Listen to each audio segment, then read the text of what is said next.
This is what Monday Night Raw looked like in the 2000s, a loud crowd screaming at the top of their lungs, a song that defined the show and got your adrenaline pumping. Fans' signs covering the entire arena, explosive pyrotechnics, and a product that genuinely felt rebellious and exciting. A phenomenon that at one point in history became bigger than the NBA, the NFL, and even MLB itself. However, if we fast forward to today, Raw on Netflix looks very little like those shows from the past. It feels watered down, corporate, almost disheartened. It seems like the show is confused about its own identity. So what made Raw in the 2000s so incredibly different? What were the hot storylines, the controversial moments, and the brutal matches that got everyone talking? How does today's Raw compare to the Raw we all fell in love with? Well, let's take a trip through time and see why Raw just isn't the same as it used to be. If you tune into Monday Night Raw today, the biggest storyline a few weeks ago was about Rollins and Pong, and it's still going.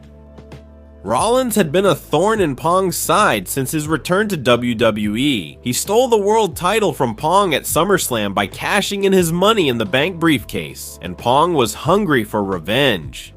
Aside from this, you have stars like Jey Uso, Sami Zayn, Gunter, and others who seem to be randomly pushed into storylines without a clear direction or any character development. The mid-card rivalries have no story, the challengers seem to be chosen at random, and it feels like Triple H has been putting the show together against the clock lately. Even the main event rivalries don't have a clear direction, it just seems to be a random mix of Rollins, Pong, Jey Uso, Braun Breaker, and a few other names. They end with a big match and the same wrestlers being pushed without any real purpose, closing the show. Even in 2023, this was the same pattern under the direction of Triple H. The storylines don't flow from week to week, and they don't make you want to tune into the show to see what happens next, because even if you miss the show, you know very well that you're not missing anything at all. Let's compare that once this is over. The storyline of the feud was basic, but every week you had something out of the ordinary, something different happening that would push the story forward. One week you had Austin destroying Vince McMahon's car, the next week Vince would send his henchmen after Austin, and the following week Austin would spray Vince and his henchmen with beer from a beer truck.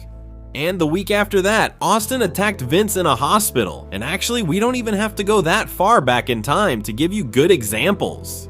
Let's take the feud between Cena and Edge in 2006. It was a generic good guy versus bad guy story, but even then, one week you had Edge slapping Cena's father, then the next week you had Cena throwing Edge into a river on Long Island. The next week you had Cena attacking Edge and Lita in a hotel, and the week after that you had Edge and Lita making babies on television. Even if it was wild or over the top, it made us want to watch the product. The storylines progressed week after week, and you got excited to watch the events because the stories culminated there.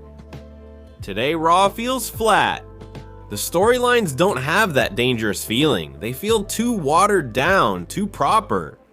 We had Lyra Valkyria and Becky Lynch fighting every week to see who was the better wrestler, and honestly, that didn't really motivate anyone to watch Raw. Rhea Ripley getting 100 title rematches doesn't motivate anyone to watch Raw. Gunter being presented as an unstoppable force only to submit to Jey Uso at WrestleMania with almost no build-up doesn't do anything to motivate fans to watch Raw. In the past, WWE knew how to use Raw to build the stars of tomorrow the right way. In fact, let's take Triple H's own example from 2005 Triple H versus Batista. In 2003, Batista was just another guy looking for his big break. That's when Triple H saw something in him, brought Batista into Evolution, along with Ric Flair and Randy Orton. Evolution was supposed to be the perfection of wrestling, past, present, and future. All combined into a single faction. Flair was the legend, Triple H was the king of the present, Orton and Batista were the future superstars. But the problem was Triple H, who wanted to stay in control. He wants to be the leader forever. So while he was helping to build up Batista, he also made sure to keep him where he could see him. The breaking point came at the 2005 Royal Rumble.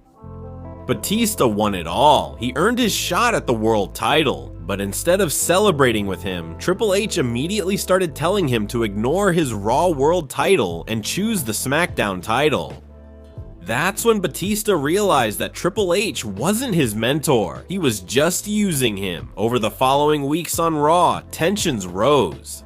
Triple H kept trying to convince Batista to go after the SmackDown title, but Batista saw right through him. He knew that Triple H was afraid.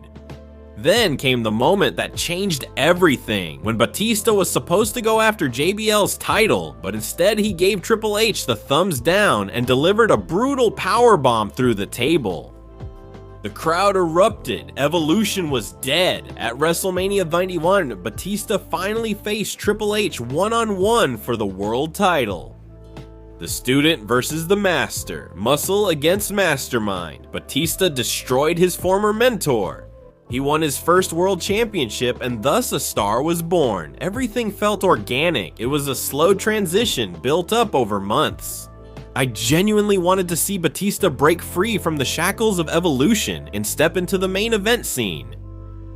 This wasn't just about a title, it was something personal. It was about a man breaking free from someone who had held him back for years. And sadly, you can hardly find stories like that on Raw today.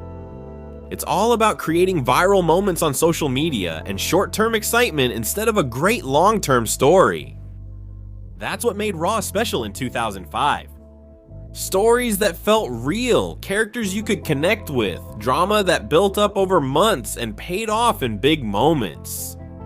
Another major problem with Raw in 2025 is the lack of personal stories that make you genuinely invested in what happens to these people. Even in 2009, we had the whole saga of Randy Orton against the McMahon family. On one side, you had the Viper. Orton had completely lost his mind in his quest for revenge against the McMahons, and he was destroying everyone, from Vince to Stephanie. Every week he was crossing a new line and you couldn't help but tune into Raw to see what would happen next. You had Triple H breaking into Orton's house. Orton kissing Stephanie while Triple H was handcuffed. Orton kicking Vince in the skull, Shane McMahon coming back from retirement, and every week watching Raw was a must to see what would happen. Every week was exciting. Every week the story escalated, it progressed and became more personal. In 2005, Raw had the real-life love triangle of Edge, Lita, and Matt Hardy that made you tune into Raw every week. Matt Hardy and Lita were these young lovers who had been together for years. Then Edge showed up. Backstage, Edge and Lita started having an affair. Matt had no idea. He completely trusted both of them. Edge was his friend, Lita was the love of his life, but word got out, people in the locker room started talking. Matt finally found out that his girlfriend was sleeping with one of his best friends. Matt was devastated. He had been fired from WWE, his career was over, his relationship was over. And it was all because Edge betrayed him by having an affair with the love of his life. But Matt wasn't going to give up quietly. He started posting about the affair online. He told the whole story. He exposed what really happened. He called out Edge and Lita publicly, and the fans went crazy. They started chanting for Matt Hardy at every show, even though he no longer had a contract with WWE. They booed Edge and Lita out of the arenas. The story got media attention, and everyone involved in the story was elevated to the next level. WWE couldn't ignore it anymore. They brought Matt Hardy back as a man seeking revenge. Matt showed up without warning and attacked Edge during a live Raw. Security couldn't stop him. He was a man possessed. What followed were months of pure hatred. Every match felt like a real fight. Edge mocked Matt for stealing his girlfriend. Matt would try to end Edge's career. They had amazing matches, steel cage matches. And they made it more and more personal, in ways that felt too real for the community. Everything felt dangerous, like it could explode at any moment. Because deep down, everyone knew this wasn't just acting. Now, I'm not talking about wrestlers going around stealing their coworkers' girlfriends. But in 2005, when the story was right, WWE knew how to tap into real emotions and make it feel authentic. Compare that to the triangle involving Rhea Ripley, Liv Morgan, and Dominic Mysterio. The story was there. All the elements were in place, but instead of turning into a bloody and brutal feud that would launch both women to stardom, it barely got started and faded away quickly. You didn't have Rhea invading Liv and Dom's house to confront them. You didn't have real emotion and genuine heat that defined the story of Edge and Matt Hardy. And at one moment, you had Rhea trying to get revenge on her ex-boyfriend, and the next moment she was pleasing the fans and posting bikini photos on social media, without showing any real signs of being affected. Another major issue that has been under scrutiny recently has been Jey Uso's rise to the main event. Jey, a tag team specialist, broke away from Bloodline as a solo act. And he won the Royal Rumble, and that way he would be pushed to the main event scene, but everything felt rushed and the momentum felt inorganic. Jey not only suffered, but he also damaged Gunther's reign. They made Gunther submit to Jey at WrestleMania in a moment that blew all our minds, and then they had Jey lose the title a week later anyway, which made the whole WrestleMania victory feel pointless. Compare that to John Cena's rise to the main event scene in 2005. Cena had just won the WWE title at WrestleMania 25, and he began his main event run. He was drafted to Raw, and just like Jey, he also faced skeptical fans. Half the arena cheered him, while the other half booed him. But in 2005, WWE didn't back down, they didn't flinch. They turned that resistance into a character arc that would help Cena carry the company for more than a decade. First, Cena had to prove his mental strength against corporate puppets like Chris Jericho and Christian. Then, he had to face legends like Kurt Angle and Shawn Michaels to prove that he belonged in their league. It gave Cena a wide range of opponents to work with and also established his credibility step by step.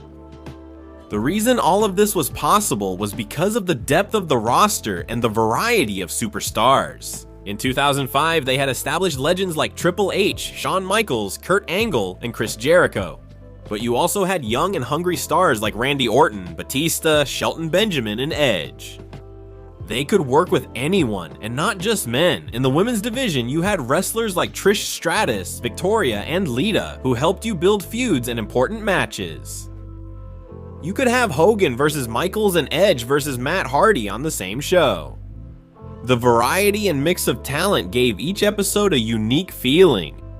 Today, everyone on the roster has the same motive, the same generic goal, and you can barely tell them apart. How many of us have logged into Netflix or online platforms to look for classic episodes of Raw and SmackDown from the past? How many of us have gone back to look for episodes from 2022 or 2023 to watch them in full and enjoy them? Currently, everyone wants to prove why they are the best wrestler. And that's not the end. Even the entrance songs are generic. It's rare that you can tell who's who just by the music. Nowadays, just like before, it's 3 hours where everything feels like it's dragging. The segments feel stretched out just to fill the time slot. The mid-card feuds are forgotten, the main event loses momentum and makes people stop tuning in before the show ends. It feels like a weekly formality instead of creating a really good product that keeps fans glued to the TV week after week, like it did 20 years ago. Atrás.